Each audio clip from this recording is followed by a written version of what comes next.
ఈరోజు దేవుని యొక్క పిలుపు. Today I'm going to talk about the కాలింగ్స్ of God. ఇక్కడ చూసినట్లయితే మనము చాలాసార్లు మరి దేవుడు మనం ఏమనుకుంటామంటే దేవుడు మనము ఏ రీతిగా అయితే ఆలోచిస్తామో దేవుడు కూడా అదే రీతిగా ఆలోచిస్తాడు అనుకుంటాం. మరి అందుకే అంటే మన తలంపులు వేరు, ఆయన తలంపులు వేరు అని వాక్యం సెలవిస్తుంది. ఓకే, మరి మన తలంపులంట ఆయన తలంపుల వంటివి కావు. ఓకే, చూడండి, అంటే జనరల్గా డిఫరెన్స్ ఉంటుంది అనమాట. మన తలంపులకి ఆయన తలంపులకి చాలా తేడా అనేది, వ్యత్యాసం అనేది ఉంటుంది. ఓకే, అంటే మనిషి ఆలోచించిన విధంగా దేవుడు ఆలోచించాడు. ఓకే, మనం చూసినట్లయితే మరి దేవుని యొక్క పిలుపు విషయంలో కూడా మరి ఏ రీతిగా దేవుడు ఎటువంటి వారిని పిలుస్తున్నాడు అనేది చూద్దాం మనం ఒకసారి. 1 కొరింథీయులకు రాసిన పత్రిక 1వ అధ్యాయం 26 నుంచి చదువుదాం. ఇక్కడ చూస్తే, సహోదరులారా, మిమ్మును పిలిచిన పిలుపును చూడుడి. చూడండి, ఇక్కడ పౌలు రాస్తున్నాడు. చూడండి, దేవుడు ఎలాంటి వారిని పిలుస్తున్నాడు అనేది చూడండి అంటున్నాడు. చూడండి, మీలో లోకరీతిని జ్ఞానులైనను గనులైనను గొప్ప వంశము వారైనను అనేకులు పిలువబడలేదు, కానీ ఏ శరీరియు దేవుని ఎదుట అతిశయింపకుండునట్లు జ్ఞానులను సిగ్గుపరచుటకు లోకములో నుండి వెర్రి వారిని దేవుడు ఏర్పరచుకొని ఉన్నాడు. బలవంతులైన వారిని సిగ్గుపరచుటకు లోకంలో బలహీనులైన వారిని దేవుడు ఏర్పరచుకొని ఉన్నాడు. ఎన్నికైన వారిని వ్యర్థము చేయుటకు లోకములో నీచులైన వారిని, తృణీకరింపబడిన వారిని, ఎన్నికలేని వారిని దేవుడు ఏర్పరచుకొని ఉన్నాడు. చూడండి, ఇక్కడ చూస్తే ఇక్కడ ఏమన్నాడు, లోకములో మరి దేవుడు జ్ఞానులను పిలవలేదంట, మరి గనులను పిలవలేదంట, గొప్ప వంశపు వారిని పిలవలేదంట. కానీ ఎవరిని పిలిచాడంట? మరి ఆ జ్ఞానులను సిగ్గుపరచడానికి ఎవరిని పిలిచాడంట? లోకంలో ఉన్న వెర్రి వారిని పిలిచాడంట. మరి ఇక్కడ చూస్తే ఇంకోటి ఏమంటున్నాడు, బలవంతులైన వారిని సిగ్గుపరచుటకు లోకంలో బలహీనులైన వారిని దేవుడు ఏర్పరచుకొని ఉన్నాడు. చూసారా, మరి బలహీనులైన వారిని ఏర్పరచుకున్నాడు. రెండవది ఉంది, మూడో చూడండి, ఎన్నికైన వారిని వ్యర్థము చేయుటకు లోకములో నీచులైన వారిని, తృణీకరింపబడిన వారిని, ఎన్నిక లేని వారిని దేవుడు ఏర్పరచుకొని ఉన్నాడు. చూసారా, మరి అంటే ఆయన పిలుపు చూడండి.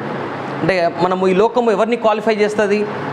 ఉద్యోగంలో ఎవరిని సెలెక్ట్ చేసుకుంటుంది? బాగా చదువుకున్న వాడిని, మంచి జ్ఞానం కలిగిన ఉన్నవాడిని లోకం సెలెక్ట్ చేస్తుంది. కానీ దేవుడు ఏమంటున్నాడు, ఆ జ్ఞానిని నేను ఎంచుకోనట్లేదు, ఆ జ్ఞానిని పిలవట్లేదు. ఆ జ్ఞానిని సిగ్గుపరచడానికి ఎవరిని పిలుస్తున్నాడంట? వెర్రి వారిని పిలుస్తున్నాడంట. మరి బలవంతులైన వారిని సిగ్గుపరచడానికి ఎవరిని పిలుస్తున్నాడంట? బలహీనులైన వారిని పిలుస్తున్నాడంట.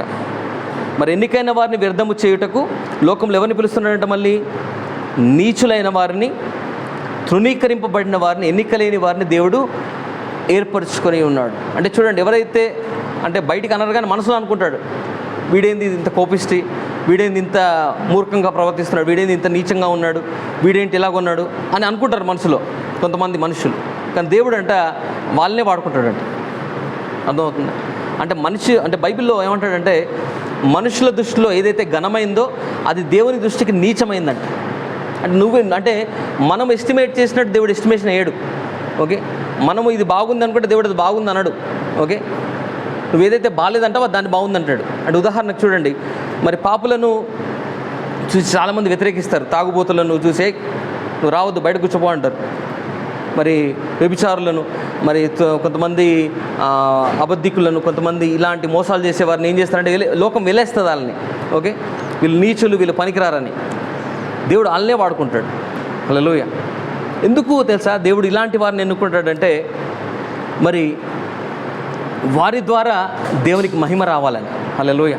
చూడండి, చాలామంది సాక్ష్యాలు మీరు యూట్యూబ్లో వినండి. కొంతమంది మేము తాగుడుకు బానిస అయిపోయి ఉన్నాం, మరి మేము మత్తు పదార్థాలకు బానిసై ఉన్నాం ఒకప్పుడు, మరి దేవుడే మమ్మల్ని దర్శించి మమ్మల్ని కాపాడి మమ్మల్ని ఇలా చేశాడని చాలామంది సాక్ష్యాలు చెప్తున్నారు. ఓకే, అంటే మరి ఇక్కడ చూస్తే ఇక్కడ ఏమంటున్నాడు, మరి ఎందుకని దేవుడు మరి జ్ఞానులను కాకుండా వెర్రివారిని ఏర్పరచుకుంటున్నాడు? ఎందుకని మరి బలహీనులైన వారిని కాకుండా, మరి బలవంతులైన వారిని కాకుండా బలహీనులను ఏర్పరచుకుంటున్నాడు? ఎందుకు నీచులను పట్టుకుంటున్నాడు? ఎందుకు తృణీకరింపబడిన వారిని ఏర్పరచుకుంటున్నాడు అంటే చూడండి, ఎందుకంటే చూడండి 27వ వచనంలో చెప్తున్నాడు, ఏ శరీరయు దేవుని ఎదుట అతిశయింపకుండునట్లు. అంటే ఏంటంట? అతిశయపడొద్దని.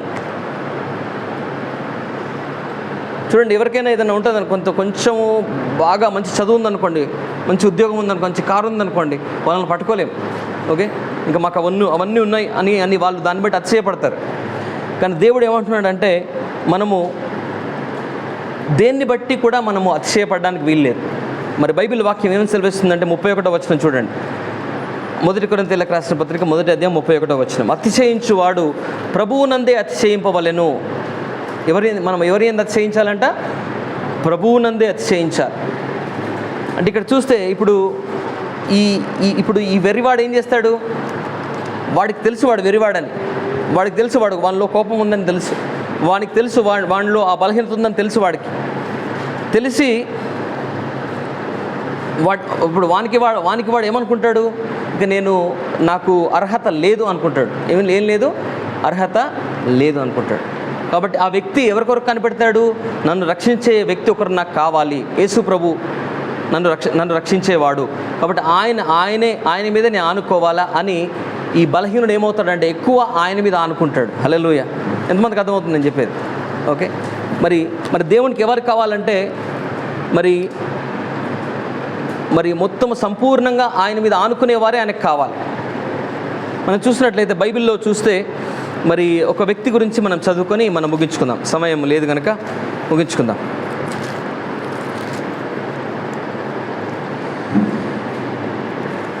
నిర్గమాకాండం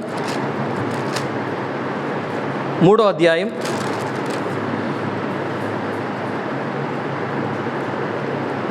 చూస్తే ఇక్కడ మరి మోషేని దేవుడు పిలిచినట్టుగా కనబడుతుంది. ఓకే. మరి మోషే గురించి కొంచెం మనం స్టడీ చేద్దాం. అపోస్తలుల కార్యములు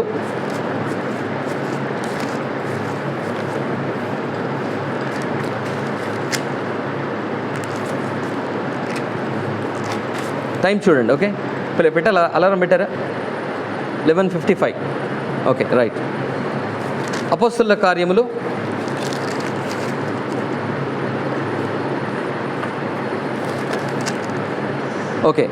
7వ అధ్యాయం 22వ వచనం.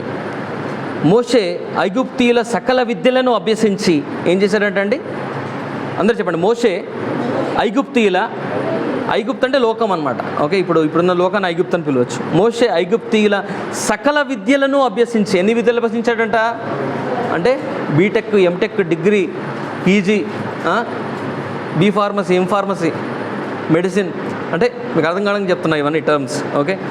అంటే ఆ కాలంలో ఆయన సకల విద్యలను అభ్యసించి మాటల యందును కార్యముల యందును ప్రవీణుడై ఉండెను. చూసారా? మరి ఇక్కడ చూస్తే మరి ఆయన సకల విధులు అభ్యసించాడు. మరి మాటల్లో కార్యములు ఏమై ఉన్నాడు? ప్రవీణుడై ఉన్నాడు. అతనికి 40 ఏండ్లు నిండా వచ్చినప్పుడు ఇజ్రాయేలీయులైన, అంటే చూడండి, తనకు 40 వచ్చేసరికి ఆయన అన్నీ నేర్చుకున్నాడు. చూడండి, ఇప్పుడు మీరు 10th క్లాస్ వరకు ఒక 10 ఏళ్ళు అనుకోండి. ఓకే. తర్వాత ఇంటర్మీడియట్ 2 సంవత్సరాలు, తర్వాత బీటెక్ 4 సంవత్సరాలు అంటే 16, తర్వాత ఎంటెక్ చేస్తే 18 సంవత్సరాలు అనుకోండి. అంటే 18 నుంచి 20 సంవత్సరాలు పడుతుంది చదువుకోవడానికి. కానీ ఇక్కడ మోసే ఎన్ని సంవత్సరాలు చదువుకొని ఉంటాడు? 40 ఏళ్ళు చదువుకున్నాడు. అంటే సకల విద్యలను ఆయన ఏం చేశాడు? ఆయన అభ్యసించాడు. మాటల యందు కార్యములందు ఏమయ్యాడు? ప్రవీణుడై ఉన్నాడు. అతనికి 40 ఏండ్లు వచ్చినప్పుడు ఇజ్రాయేలీయులైన తన సహోదరులను చూడవలనని బుద్ధి పుట్టెను. అప్పుడు వారిలో ఒకడు అన్యాయమును అనుభవించుట అతడు చూచి వానిని రక్షించి బాధపడిన వాని పక్షమున ఐగుప్తీని చంపి ప్రతీకారం చేశాను. చూసారా? 40 ఏళ్ళు చదువుకొని వచ్చేసాడు అనమాట. వచ్చిన తర్వాత ఏమైంది? ఇద్దరు కొట్టుకుంటున్నారు అక్కడ. హెబ్రీడును ఐగుప్తుడు ఇద్దరు కొట్టుకుంటున్నారు అనమాట. ఆ కొట్టుకున్న సమయంలో ఏం చేశాడు? ఆయన ఐగుప్తుని చంపేశాడు, మర్డర్ చేశాడు. ఓకే. మర్డర్ చేసిన తర్వాత ఏం జరిగింది చూద్దాం.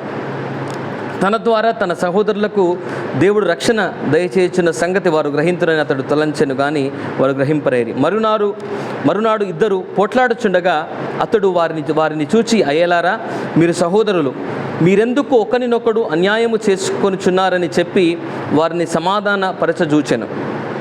ఆయనను తన పొరుగువానికి అన్యాయము చేసిన వాడు మా మీద అధికారినిగాను తీర్పరినిగాను నిన్ను నియమించిన వాడెవడు?